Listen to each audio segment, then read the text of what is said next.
সুব্রত ভট্টাচার্য, সলব পীরডাঙ্গা, হাওড়া। দুনিয়ার ৯৯% মানুষ বলবে চোখ বন্ধ করে আমাকে বিশ্বাস করো। ব্যবসাদাররা তো আকছারি বলে থাকেন, বিশ্বাস করুন আমাদের সামগ্রী সবচেয়ে সেরা। আর যে ১% মানুষ বলে থাকেন আমাকে বিশ্বাস করতে হবে না, সন্দেহ জারি রাখো, আমি সেই দলে। আমি আমার পরিবারের সদস্যদের, বন্ধু বান্ধবদের, প্রতিবেশীদের, পরিচিতদের প্রত্যেককেই বলে থাকি আমাকে সন্দেহ করো। আমার কথা, আমার ব্যবহার, আমার আচরণ, আমার সিদ্ধান্ত, আমার জীবনচর্যা সব কিছুকেই সন্দেহ করো। তবে সন্দেহের বশে আমার সম্পর্কে কোনো সিদ্ধান্ত না নিয়ে বরং বুদ্ধিতে শান দিয়ে মগজাস্ত্র খাটিয়ে ভালো করে যাচাই করে নেবার পরই সিদ্ধান্তটা গ্রহণ করো। এই সন্দেহ আর যাচাই নিরন্তর পরীক্ষা নিরীক্ষার মধ্যে দিয়ে যাবার পর যখন আমার সম্পর্কে সিদ্ধান্ত গ্রহণ করবে, তখন তাতে ভুল থাকার কোনো সুযোগই থাকবে না। কাঁচা বিশ্বাস পাকা বিশ্বাসে পরিণত হবে। সেদিন আমাকে চোখ বন্ধ করে বিশ্বাস করতে শুরু করবে। বিভিন্ন ঘাত প্রতিঘাতের মধ্যে দিয়ে যেতে যেতে আমি নিজেকে নিজ সন্দেহ করা ছেড়ে দিয়েছি। মানে নিজেকে নিজে সন্দেহ করা ছেড়ে দিয়েছি। নিজের উপর আমার পাকা বিশ্বাস হয়ে গেছে। তাই আমি জোর দিয়ে বলতে পারি, প্রথমেই আমাকে বিশ্বাস করতে হবে না, আমার সঙ্গে চলো, কিন্তু আমার উপর তীক্ষ্ণ নজরদারি জারি রাখো। আমার প্রতিটি পদক্ষেপ খোলা মন নিয়ে বিচার করো। আমার দৃঢ় বিশ্বাস, সত্যান্বেষণ করে তোমরা একদিন এই সিদ্ধান্তে উপনীত হবেই, বর্তমান সমাজের পরিপ্রেক্ষিতে রবীন্দ্রনাথ ঠাকুরের রামকানাইয়ের নির্বুদ্ধিতা গল্পের রামকানাইয়ের মতো আমিও একজন অতি বড় নির্বোধ।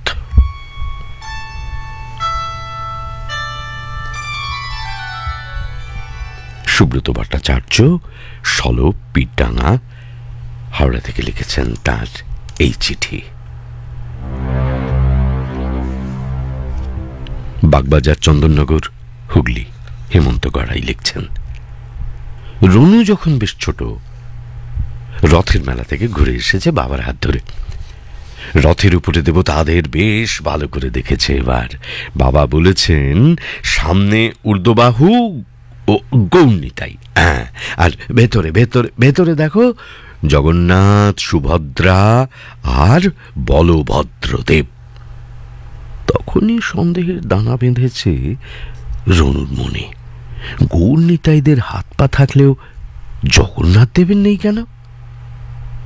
বাড়ি এসে ঠাম্মিকে জিজ্ঞাসা করলে ঠাম্মি জানায় তার আসল রহস্য। শোনো দাদু ভাই, রানীমা তো স্বপ্নে দেখেছে ভেসে আসা কাঠ থেকেই তার নীল মাধবের মূর্তি হবে, কিন্তু কেউ যখন পারল না তখন স্বয়ং বিশ্বকর্মা দেব মিস্ত্রি সেজে এলেন মূর্তি বানাতে। কিন্তু তিনি শর্ত দিলেন সম্পূর্ণ শেষ না হলে যেন কেউ দরজা না খোলে, খুললেই সেই অসমাপ্ত অবস্থায় মূর্তি থেকে যাবে। তো রানীমা রাজি হলেন, কিন্তু বেশ কয়েকদিন হয়ে যাওয়ার পর কোনো সাড়া শব্দ না পাওয়ায় তার মনে নানান সন্দেহ হলো।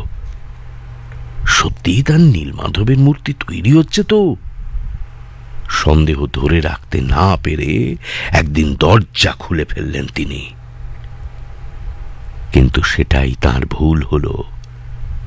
মূর্তি তৈরি হচ্ছিল ঠিকই, কিন্তু তখনও সম্পূর্ণ হয়নি, তখনও হাত পা তৈরি হয়নি।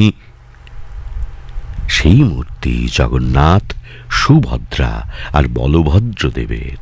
বুঝলে রানু দাদা ভাই? রনু বুঝেছে সন্দেহের বশে কিছু করতে গেলে ঠকতেই হয় বেশি। কয়েকদিন আগে সে মতিনন্দীর কোনি উপন্যাসটি পড়া শেষ করল। ব্যাঙ্গালোরে অন্যান্য সুইমারদের সঙ্গে একসঙ্গে থাকলেও গরিব বলে কোনিকে সবাই কোণঠাসা করে রেখেছিল। বেলার ফেস ক্রিম কমে যাওয়ায় চোর বলে সন্দেহ করে কোনিকে, তাকে চড় মারে, অপমান করে। কিন্তু যখন ধনীর মেয়ে হিয়া এসে জানালো সে বেলার ক্রিম নিয়েছে, তখন গরিব অসহায় কনির চিবুক শক্ত হয়ে ওঠে। হিয়াকে সে সপাট চড় মেরে প্রতিবাদ করে।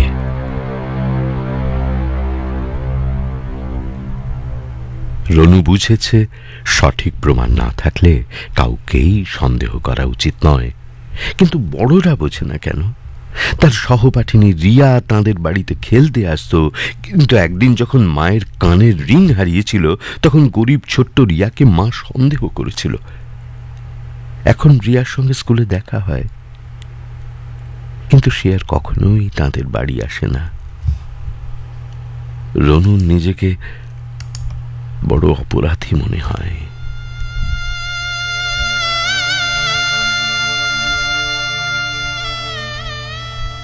হেমন্তগড়াই, বাগবাজার, চন্দননগর।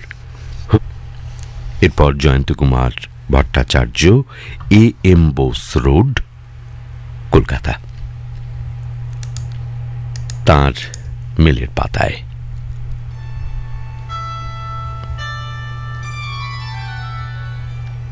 আজ থেকে প্রায় 60 বছর আগে আমার এক আত্মীয়কে কয়েকদিনের জন্য অফিসের কাজে পল্লী বাংলার এক প্রত্যন্ত গ্রামে যেতে হয়। সেখানে কোনো হোটেল না থাকায় স্থানীয় একজন ভদ্রলোক তাঁর বাড়িতে একটি মাটির ঘরে ওকে থাকতে দেন। ওর দেখাশোনা করার জন্য বছর 15-র একটি ছেলে ছিল, স্কুলে পড়ত। সন্ধ্যাবেলায় হারিকেনের আলোতে সেই আত্মীয়ের কাছে পড়তে আসত। বেশ ভালো ছিল, সব পড়া সহজেই বুঝতে পারত। তো আমার আত্মীয় টেবিলের উপর টাকা পয়সা সব রেখে দিতেন। কাজ শেষে ফেরার দিন তিনি টেবিলের উপর রাখা তাঁর 10 টাকার নোটটি খুঁজে পাচ্ছিলেন না। তিনি ছাড়া তো ওই ঘরে আসতো একমাত্র ওই ছেলেটি। সব সন্দেহ গিয়ে পড়ল সেই ছেলেটির উপর। সকলে মিলে তাকে খুব মারল এবং গৃহকর্তা বললেন, স্কুলে বলে তোর পড়াও বন্ধ করে দেবো। হ্যাঁ, তো ট্রেনে তাড়া থাকায় আমার সেই আত্মীয় বিদায় নিয়ে চলে এলেন।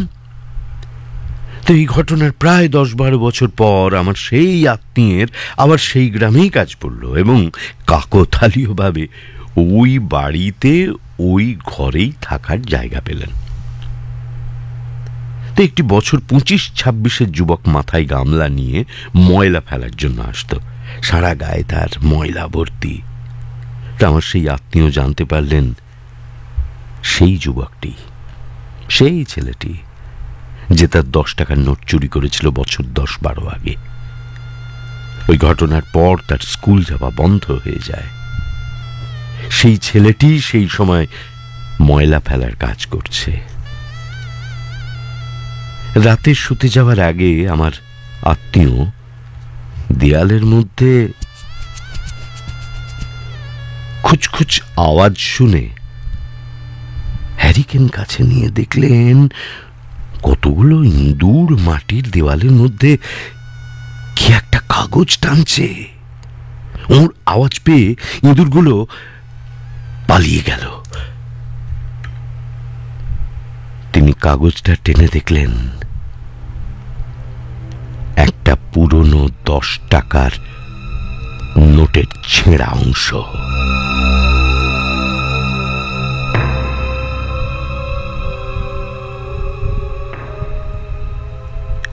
জয়ন্ত কুমার ভট্টাচার্য, এম বোস রোড, কলকাতা থেকে পাঠিয়েছেন।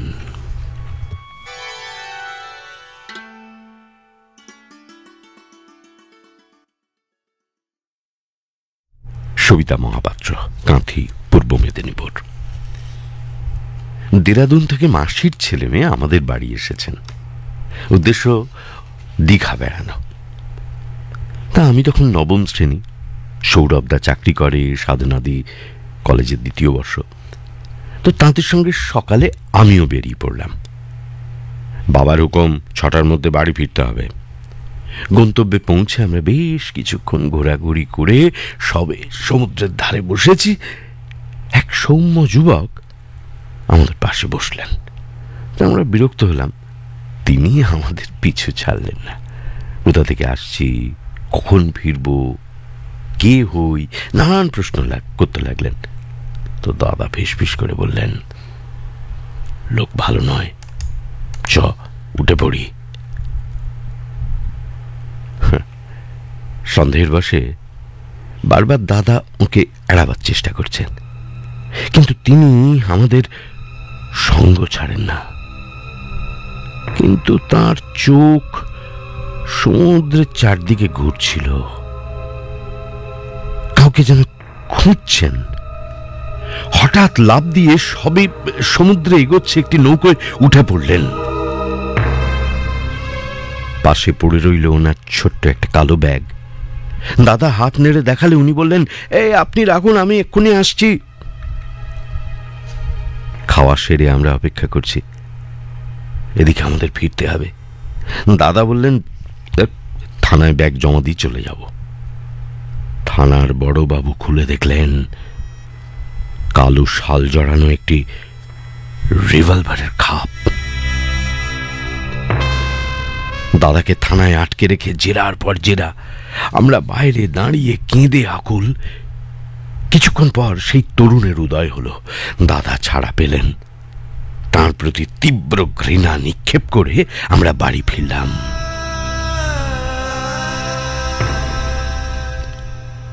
পরের ঘটনা শুনে তাকে সন্দেহ করে তার সঙ্গে খারাপ ব্যবহার করার জন্য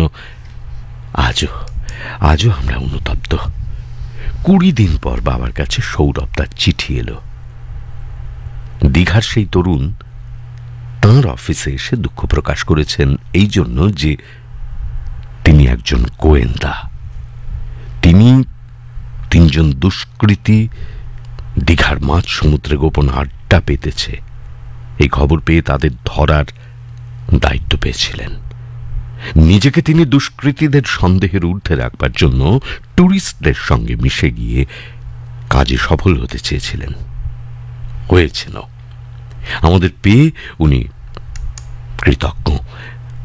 আমাদের দুর্ভোগের জন্য তিনি বারবার ক্ষমা চেয়েছেন। সবিতা মহাপাত্র, কাঁথি, পূর্ব মেদিনীপুর। গ্রাম বারবহলা, জেলা পূর্ব মেদিনীপুর। এখান থেকে সমরেশ চন্দ্র বেরা, আপনি পাঠিয়েছেন মেল।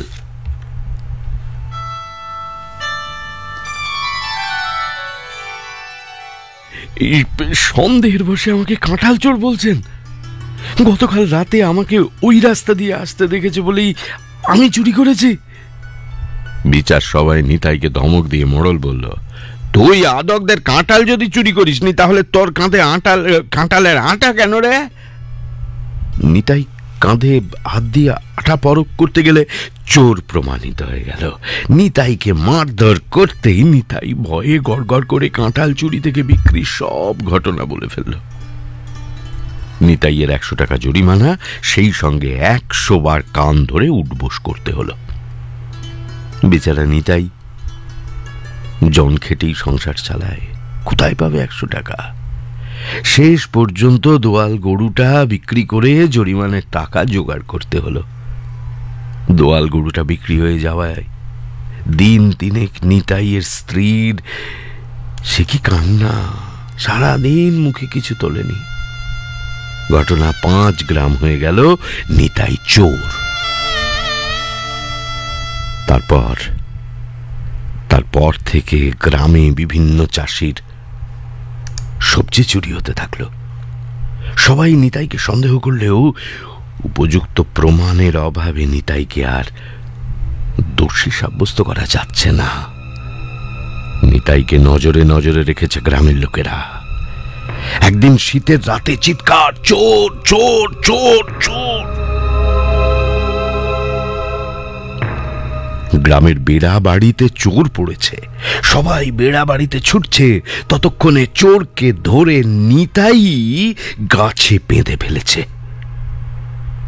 সবাই নিতাইকে দেখে তো অবাক। সে চোর হলো বেড়া বাড়ির পুরনো চাকর স্বপন। কয়েক মাস ধরে এ এলাকায় ফসল চুরি করে বেড়াচ্ছে সে। মারধর করতেই সে স্বীকার করে আদকদের কাঁঠাল চুরিটাও তারই কাজ।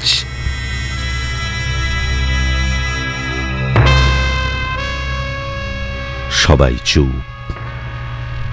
নিতাই ক্ষোভে বলল, সন্দেহ বসে যে চোর সাজিয়েছ আমাকে, এখন এখন তার বিচার করবে কে?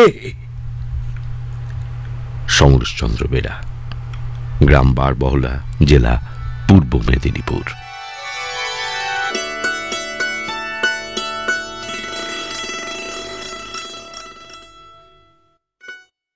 সাধন মুখোপাধ্যায়, অরবিন্দনগর, বাঁকুড়া। কেষ্টা বেটাই চোর। আজ থেকে শতাধিক বছর আগে গুরুদেব রবীন্দ্রনাথ তাঁর পুরাতন বৃত্ত কবিতায় কেষ্ট ওরফে কেষ্টাকে চোরের সন্দেহ গৃহকর্ত্রীর প্রতিদিনের ব্যাপার ছিল। হয়তো তার বহু আগে থেকেই বাড়ির কাজের লোকেদের চৌর্যবৃত্তির সন্দেহ গৃহকর্ত্রী বা কর্তাদের জন্মগত অধিকার ছিল বা এখনো আছে। কিন্তু দিনকাল যেহেতু অনেক বদলেছে, বিষয়টি নতুন করে ভাববার প্রয়োজন আছে। বিশেষত যাঁদের যথেষ্ট বৈভব, তাঁরাও সামান্য কিছু চুরির অপরাধে বাড়ির কাজের লোকদের উপর এমন নির্যাতন করে থাকেন যেটা মানবিকতার দিক থেকেও চরম অন্যায়। এমন ঘটনা প্রায়শই ঘটে যেখানে কেবল সন্দেহের বশে অথবা লঘু পাপে গুরুদণ্ড দেওয়ার ফলে কোনো নাবালক বা নাবালিকা আত্মহত্যার মতো সাংঘাতিক পথ বেছে নিচ্ছে। অতি সম্প্রতি তো আবার এরকম সন্দেহ থেকে গণধোলাই সামাজিক ব্যাধির আকার ধারণ করতে চলেছে। বিভিন্ন সময় বিচারালয় থেকে রায় দেওয়া হয়েছে, অভুক্ত কেউ যদি কখনো খাবার চুরি করেও ফেলে তার অপরাধ তেমন শাস্তিযোগ্য নয়, কারণ এক্ষেত্রে সমাজেরও যথেষ্ট দায় রয়েছে। তাই অভাবের কারণে ঘটে থাকা এমন ঘটনাগুলি সহানুভূতির সঙ্গে দেখতে হবে। সেই সঙ্গে এই মূল্য বৃদ্ধির দিনে এঁরা যাতে ন্যায্য পারিশ্রমিক পান সেটাও সুনিশ্চিত করার দরকার। সাধন মুখোপাধ্যায়, অরবিন্দনগর, বাঁকুড়া থেকে।